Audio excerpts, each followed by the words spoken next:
ইরানকে নাজেহাল করতে চায় ট্রাম্প, প্রথম দফায় নিষেধাজ্ঞা জারি। পারমাণবিক অস্ত্র সম্পর্কে যা বললেন ইরানের প্রেসিডেন্ট। এদিকে ভারতের যুদ্ধবিমান বিধ্বস্ত। অবৈধ ভারতীয় অভিবাসীদের নিয়ে ট্রাম্পের নতুন হুঁশিয়ারি। সর্বশেষ জানিয়ে দিব, চাপের মুখে গাজা দখল থেকে পিছু হটছে ট্রাম্প প্রশাসন। ইরানকে নাজেহাল করতে চান ট্রাম্প, প্রথম দফায় নিষেধাজ্ঞা জারি। মার্কিন প্রেসিডেন্ট হিসেবে গত 20 জানুয়ারি দ্বিতীয় মেয়াদে শপথ নেন ডোনাল্ড ট্রাম্প। প্রথম দিনই শতাধিক নির্বাহী আদেশে সই করেন ট্রাম্প, এক প্রকার ঝড় তোলেন। এছাড়া চীনের পণ্যের উপর 10% শুল্ক আরোপ করেছেন। এবার পদক্ষেপ নিলেন ইরানের বিরুদ্ধে।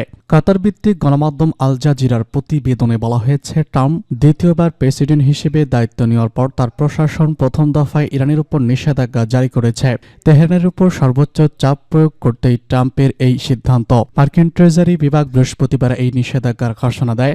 বলা হয়, তারা ইরানের তেলের নেটওয়ার্ককে লক্ষ্যবস্তু করেছে। ইরানি ফার্ম, জাহাজ কোম্পানি ও উৎসবের সঙ্গে সম্পৃক্ত ব্যক্তিদের উপর নিষেধাজ্ঞা জারি করা হয়েছে।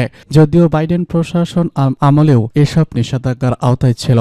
মার্কিন অর্থমন্ত্রী স্কট বেস্ট এক বিবৃতিতে বলেছেন, ইরান সরকার এখনও তেল রাজস্কে তার পারমাণবিক কর্মসূচির উন্নয়ন, ব্যালিস্টিক ক্ষেপণাস্ত্র এবং মনুষ্যবিহীন আকাশযান তৈরি এবং আঞ্চলিক প্রক্সি সন্ত্রাসী গোষ্ঠীগুলোকে সমর্থন করার কাজে ব্যবহার করছে।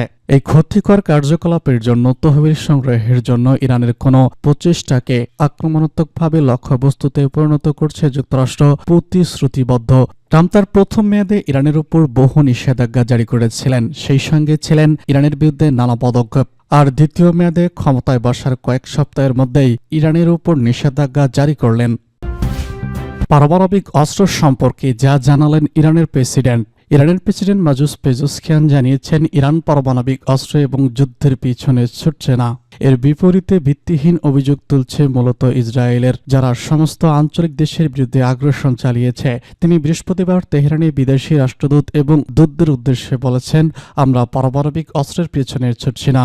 আমাদের প্রিয় ইসলামী বিপ্লবের নেতা আয়াতুল্লাহ আল খামেনি এর বিরুদ্ধে ফতোয়া জারি করেছেন। পেজেশকিয়ান আরও বলেছেন, যারা মনে করেন যে তারা এই দেশকে পারমাণবিক অস্ত্রের দিকে ঠেলে দিতে পারবেন, তারাও তা করতে পারবেন না, কারণ ইসলামী প্রজাতন্ত্র ইরানের মতবাদ কোনো অবস্থাতেই নিরীহ মানুষের গণহত্যা মেনে নেয় না। ইরানের পারমাণবিক মতবাদ আয়াতুল্লাহ খামেনির ফতোয়ার উপর ভিত্তি করে তৈরি, যেখানে পারমাণবিক অস্ত্র এবং অন্যান্য গণবিধ্বংসী অস্ত্র উৎপাদন, দখল এবং মজুদ নিষিদ্ধ করার বিষয়ে স্পষ্টভাবে নিষেধাজ্ঞা জারি করা হয়েছে। পেজেশকিয়ান বলেছেন, ইরানের পারমাণবিক কর্মসূচির শান্তিপূর্ণ প্রকৃতি যাচাই করা কঠিন নয়। পেজেশকিয়ান বলেছেন, যখনই পারমাণবিক শক্তি সংস্থার পরিদর্শকরা চেয়েছেন, তারা এসে পরিদর্শন করেছেন।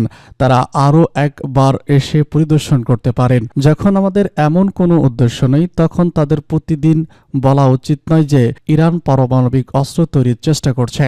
পেজেশকিয়ান বলেছেন, ইরানের বিরুদ্ধে এই ধরনের ভিত্তিহীন অভিযোগ ইসরায়েল দখলদার সরকার থেকে এসেছে, যে সত্তা এই অঞ্চলের সমস্ত জাতির সার্বভৌমত্ব লঙ্ঘন করেছে। তবুও মানবাধিকার সমর্থকরা দাবি করেন যে এটি কেবল নিজেকে রক্ষা করছে।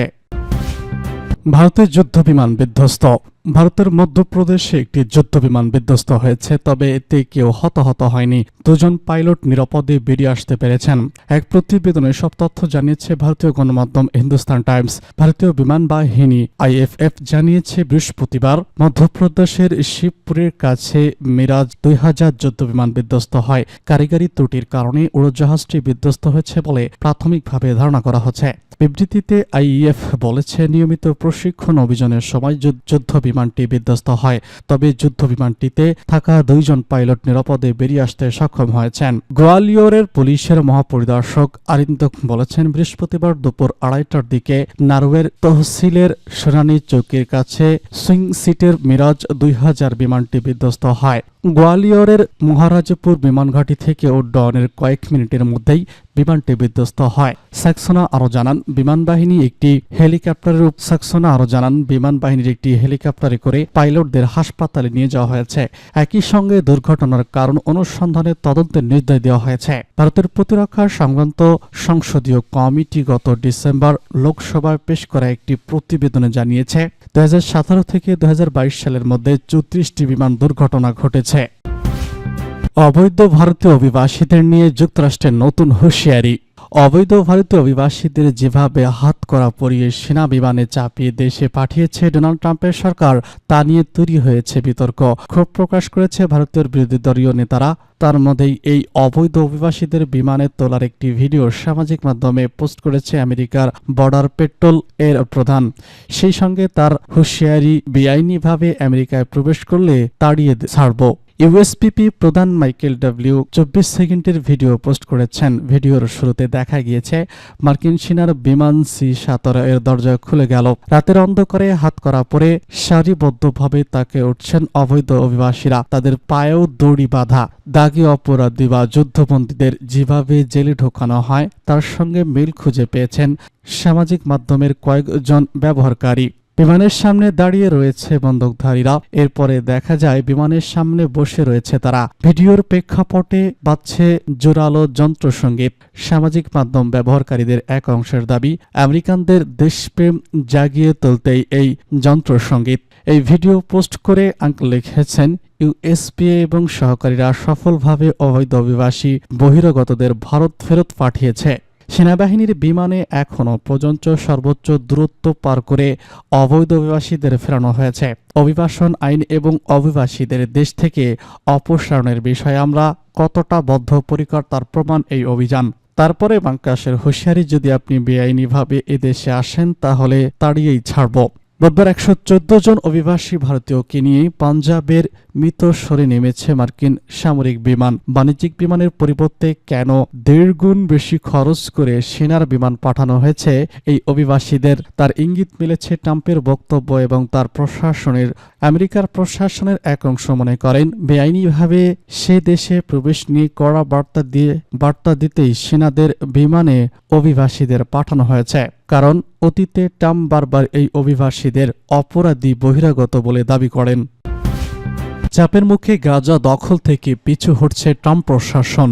মার্কিন প্রেসিডেন্ট ডোনাল্ড ট্রাম্পের গাজা দখলের পরিকল্পনা নিয়ে আলোচনা তীব্র হয়ে উঠেছে। এই পরিস্থিতিতে হোয়াইট হাউস একদিনের মধ্যে এই পরিকল্পনা থেকে সরে দাঁড়ানোর ইঙ্গিত দিয়েছে। জাতিসংঘ, আরব বিশ্ব ও বিশ্ব নেতারা এই পরিকল্পনাকে জাতিগত নিধন হিসেবে সতর্ক করেন। এর ফলে মার্কিন পররাষ্ট্রমন্ত্রী মার্কো রুবিও জানান, ট্রাম্প শুধু গাজার অধিবাসীদের স্থায়ীভাবে সরানোর কথা বলেছিলেন। এটি জোরপূর্বক স্থানান্তর নয়, বরং সংগঠনের জন্য প্রস্তাব ছিল।